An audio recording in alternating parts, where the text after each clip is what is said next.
It's always unfortunate with a phone recording when you get these really unpleasant like audio artifacts, but I'm sure she'll make it for it. That symbol's really a lot. I'm gonna have to EQ that.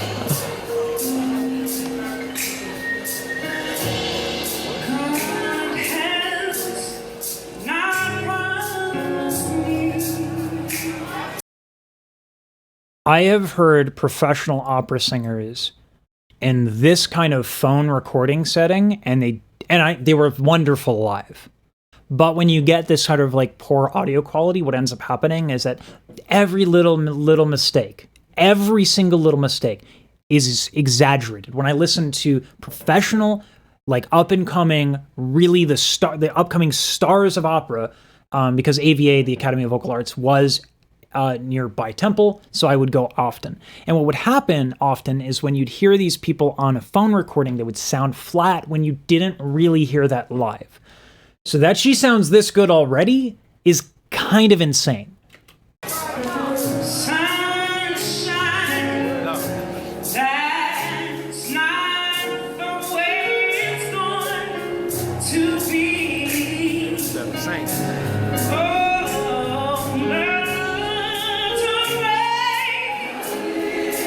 Okay, so when I was talking about vowels and manipulating sound in another video where I was talking about Rachel Farrell, Rachel Farrell uses a lot of like mouth shapes and stuff like that to change the vowels, but that's one way to do it. The other way to do it is to use your tongue, which actually the tongue is more responsible for vowels than anything else.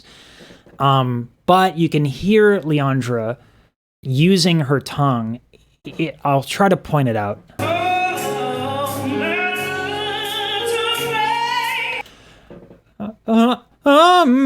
Let me go lower.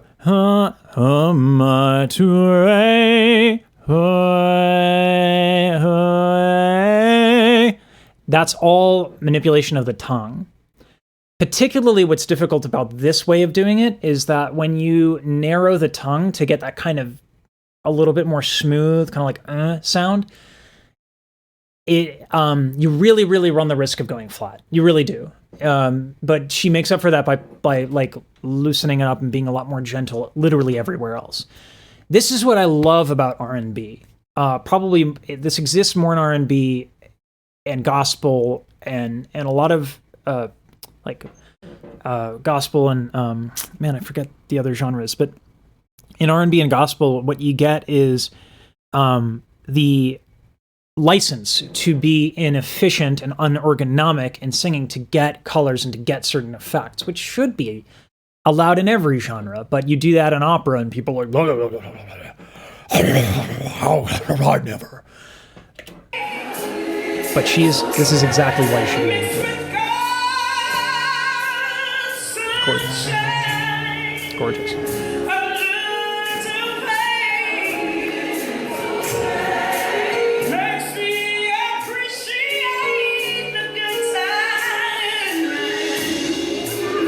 There's a lot there.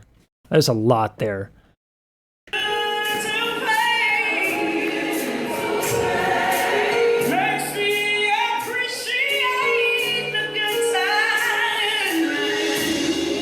So different notes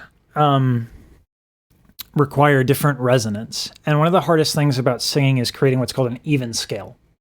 And an even scale is where you can manipulate your vocal tract throughout the entirety of your range to make it sound even. And that's the goal usually in classical music, is to make everything sound even and seamless. But what she's doing is she's playing with these ideas on different parts of her range to get different effects.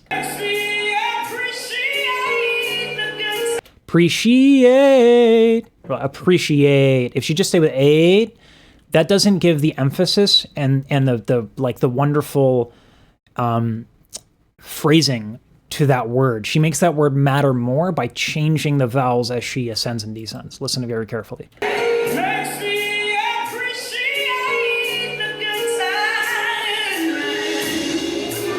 And she exaggerates time, right? Time, right?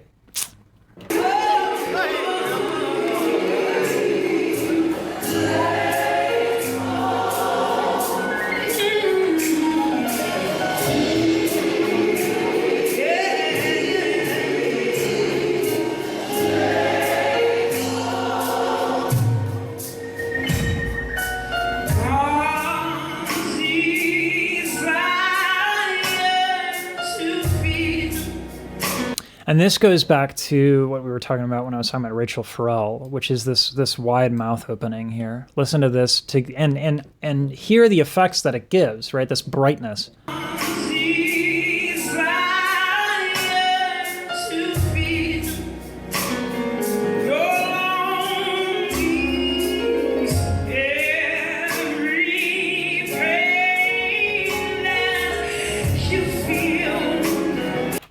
I'm actually really surprised how good she makes the narrowed tongue sound, because the narrowed tongue is really like responsible for a lot of Kermit the Frog tone. I'm trying to think if I feel like Happy Birthday is in the public domain, so I'll just do that. This is with a narrow tongue. Happy birthday to you. Right? Like it sounds swallowed. It doesn't sound good. But if you don't exaggerate that and you kind of do it like gently and then surround it with a couple of other things, you can use that effect for different things. But it's really, really hard to make that sound good. And in fact, usually when I'm teaching, I encourage people to never do that because it's not efficient. But this is where you can bend or break the rules when you're really, really good like this, because everything around that tongue is working 100% perfectly. And so she can do these things and it doesn't drive the pitch flat and she doesn't sound like Kermit the Frog.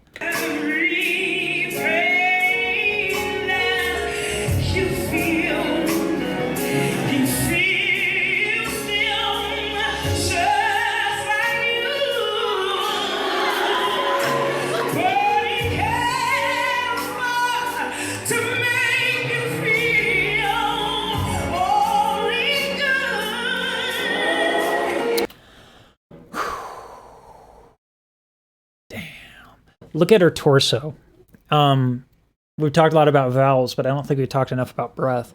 Her torso is so loose in this, and that's really important because when you contract the torso, you expel air, and you don't want to do that, particularly as you go up, because high notes take less air. So look at how relaxed her torso is.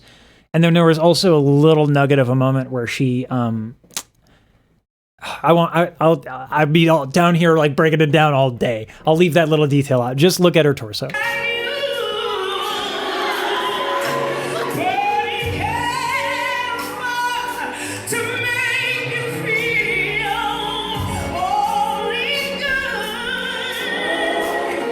It is so hard to be that relaxed and calm when you're performing. She's just grounded in her body and she is not afraid at all. That's a really hard place to get to. And I think the only real solution to it is a lot of performing experience. And for me, some anxiety meds. Because it's like, it is just hard to be that grounded and calm when you're performing. You just has to feel like home because you've done it so much. And it's hard to get enough opportunities to do that. So good for her that she's able to be that calm and collected during a live show.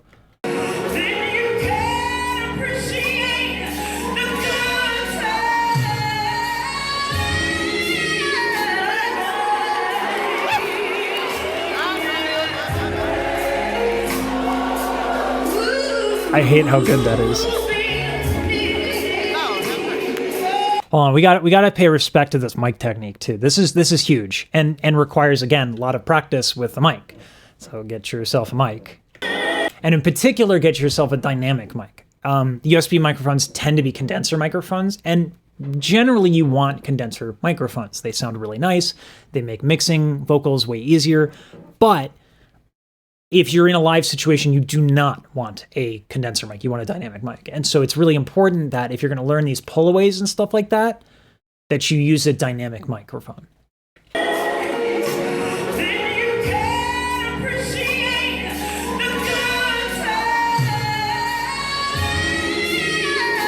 It's like she's playing trombone.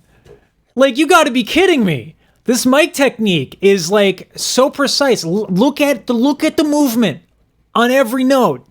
It's like she's playing trombone. That's how good it is.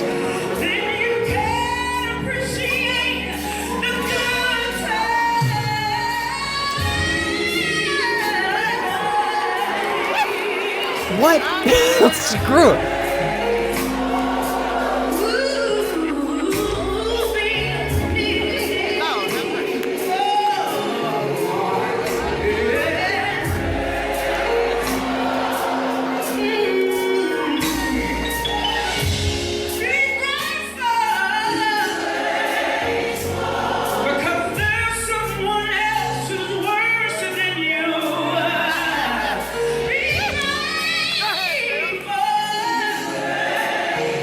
Okay, this is what I was going to comment on before, but I left it out because I was talking about other things and I didn't want to overwhelm everybody.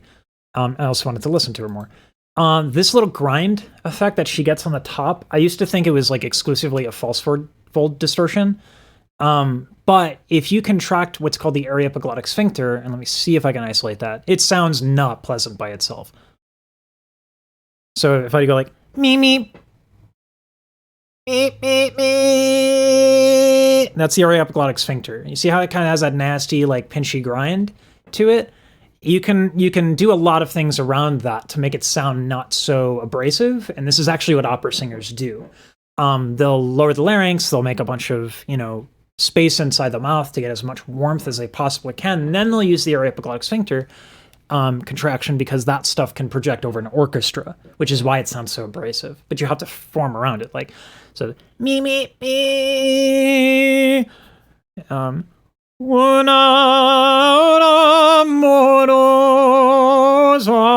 Like you have to have that bite. And anyway, like, but you can, if you like let go of all that space around it.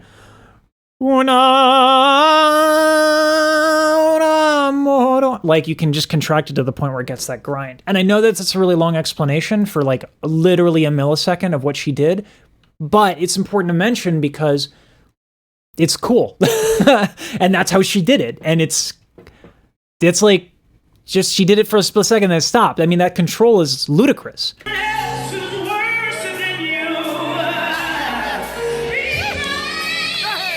That's what that is. She does it for a split second and goes away. She's like, no, I got this. I'm the Olympic athlete of singing. I have this coordination.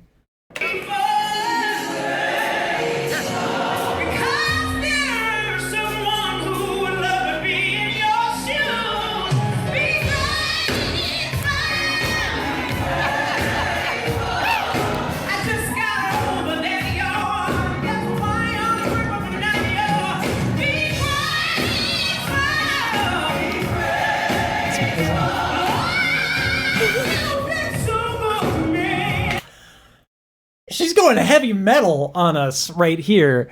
This is classic reinforced falsetto with the like that nasty aryepiglottic sphincter, that grind. This is so idiomatic of like power metal.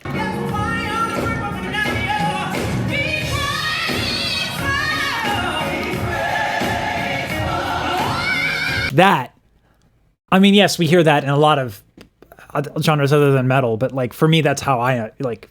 That's when I hear that, I'm like, oh yeah, metal.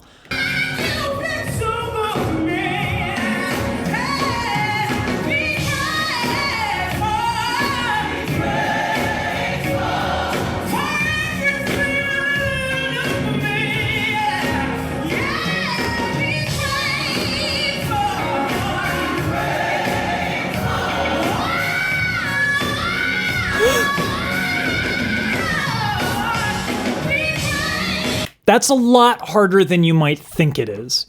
And maybe you think it's very hard, in which case, sure, you're right, but you're not thinking it's hard enough. These scoops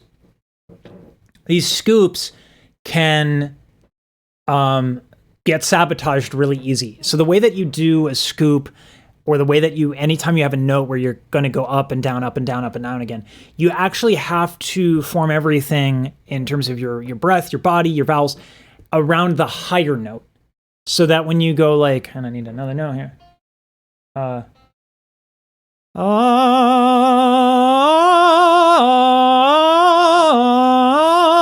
If I do that to try and scoop to the note, I have to be thinking about, in this case, it's an F natural. If I don't think about it, this is what happens.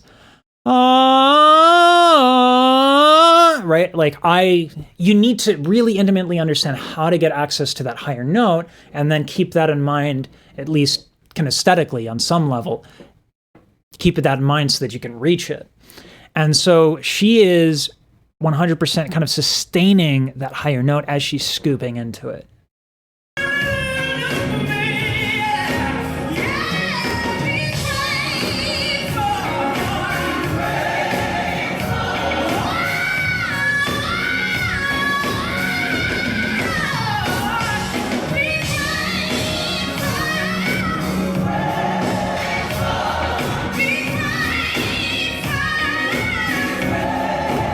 I mean, this is otherworldly talent. This is ludicrous.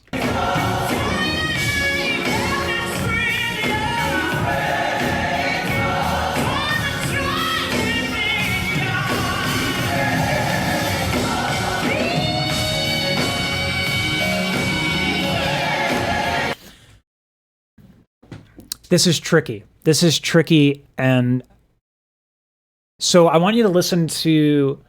This is what's cool about the aryepiglottic sphincter, and she's doing some other stuff here as well. She's not just contracting the aryepiglottic sphincter, but when you do contract it, you can be very quiet in pretty much every other capacity and very gentle pretty much in every other capacity, because that cut from the contraction is so sharp. So try to, this is going to be hard for everyone, but try to listen to what's around that really cutting sound. And you'll hear it. It's actually kind of, she's not singing that loudly or that intensely. She's being very, very, very, very delicate, actually. But it's that AES, that aryepiglottic sphincter, that gives it that cut. So really listen carefully.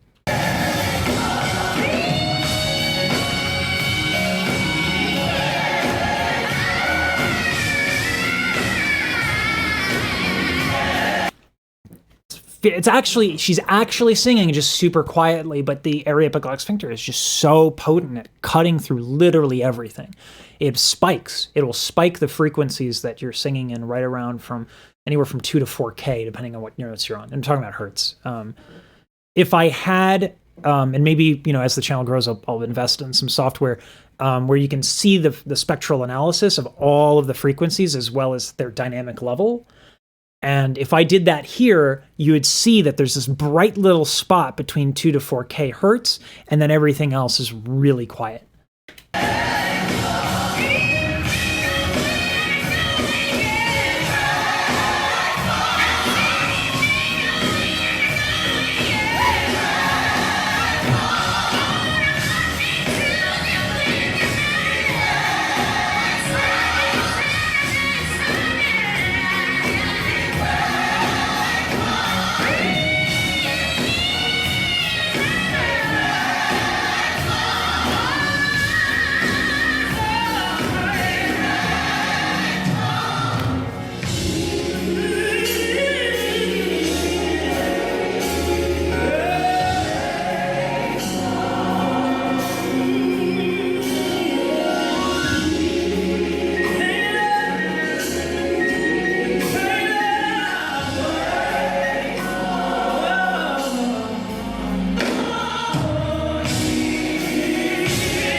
I just got chills. Okay, let's talk about this choir and how good the choir is. So there's something called even-tempered tuning versus just tuning. So when you play a piano, the piano is tuned to what's called even temperament. All half steps are the same, but what's cool about an orchestra or a choir, like a string orchestra or a choir, is that these little tiny micro adjustments that you can make can have makes it so that a chord can just lock in and be way more sonorous and resonant when you hit that tuning. And so listen to this chord, because you never in your life will get this chord on a piano.